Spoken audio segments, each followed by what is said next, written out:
So in this video, I'm going to explain the mathematical derivation of the identification result. So we are going to have a general vector notation again.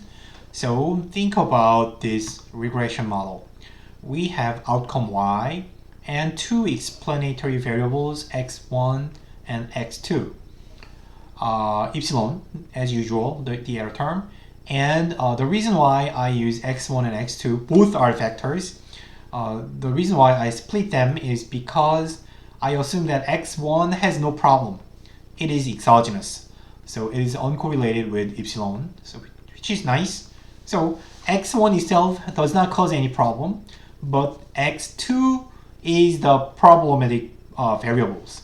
It's a vector of endogenous variables, so that we don't know whether they are correlated or not usually.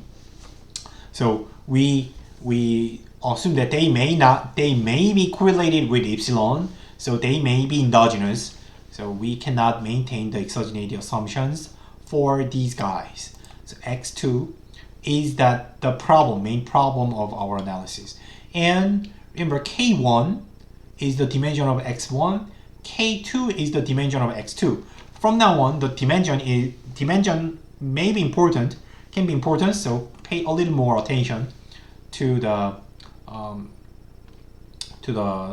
dimension. And now z2 is the instrumental variable. This is the new variable, so we assume that it satisfies the exogeneity condition. It is relevant and it is independent, right? But what's interesting here is not only the new variable z2, but also the exogenous variables that is already included in the regression equation can be an instrumental variable too, because it satisfies exogeneity assumption, and it may be, if it is relevant to x2, then it satisfies the two assumptions for an instrumental variable.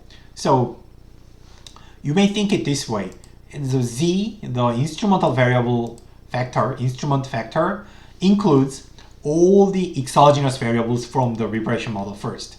So x1 is included in the regression, and it is already exogenous, so it does not cause any problem.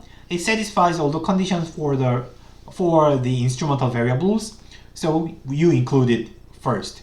And then you have to find additional variable z, which is not included in the original variable in the regression, but included here. So z2, the dimension of z2 is m2, and x1's dimension was k1. So the whole dimension of z is m. M is k1 plus m2. And k1 plus k2 will be written as k. So when it matters, I'm going to explain that again. And in this case, intercept is in x1 because exogeneity, so the intercept is almost always exogenous automatically. So we don't worry about the endogeneity of an intercept. So it's included in the exogenous variable. Right? Simply, it does not cause any problem. And let's think about the instrumental variable approach. I am going to extend the identification results that I proved earlier in one-dimensional setup. So now we are using a general vector dimensions, and still we can use the same idea. So what we did in the instrumental variable approach or the moment approach, we multiply z on both sides, pre-multiply z on both sides. So you have to think about the dimension. So y is 1 by 1, and x prime beta is 1 by 1, and epsilon is 1 by 1. But z is m by 1, m by 1, 1 by 1. So the left hand side is m by 1. And you have to like m by 1, 1 by k, k by 1, so m by 1. So in that way, you can think about their dimensions. So after multiplying z, take the expectation, then the last term goes away by the assumption for the instrumental variable. So it goes away, and then what you have here is expected value of zy equals expected value of zx prime beta 0.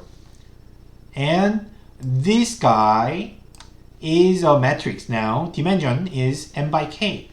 So m by k dimension. So then what you want here is you want something like this. So you and think about this. You observe y, z, and x. So therefore, if you had large enough data, then you can identify its expectation and this expectation. So the only unknown is beta 0. So it is k by 1 dimension. So k by 1, k unknowns are only in beta 0.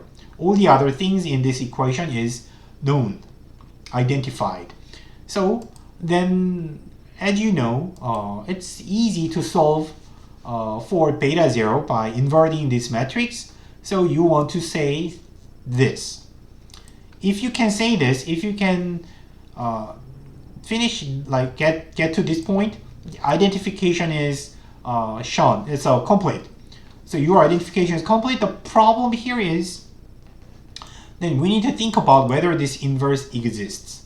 Can we simply assume that it exists? If you can assume that, that would be great, but that's possible only when m equals to k. So remember, an inverse matrix is defined only for a square matrix, right?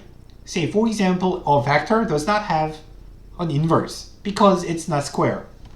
So to have this simple form, you need to have the same number of instruments, as many as the number of explanatory variables. So this was possible in our previous one-dimensional simple case. This is possible because everything was 1 by 1. It was 1 by 1, it was 1 by 1. And in the previous derivation, the inverse matrix is simply reciprocal, 1 over something, 1 over the covariance in the denominator. So it was obvious at that time, but we need to think a little more about this. How can we identify, how can we solve this system of equations for beta 0? So as I said, there are k unknowns in beta 0, but you have m equations. Think about the dimension. It is m equations. So then obviously you need to have n list equal to or greater than k for these equations to be solvable. So I am going to I will discuss some basic matrix algebra, which is a little bit isolated from the discussion here. So I'm going to do that in a separate video, in the next video. See you there. Bye.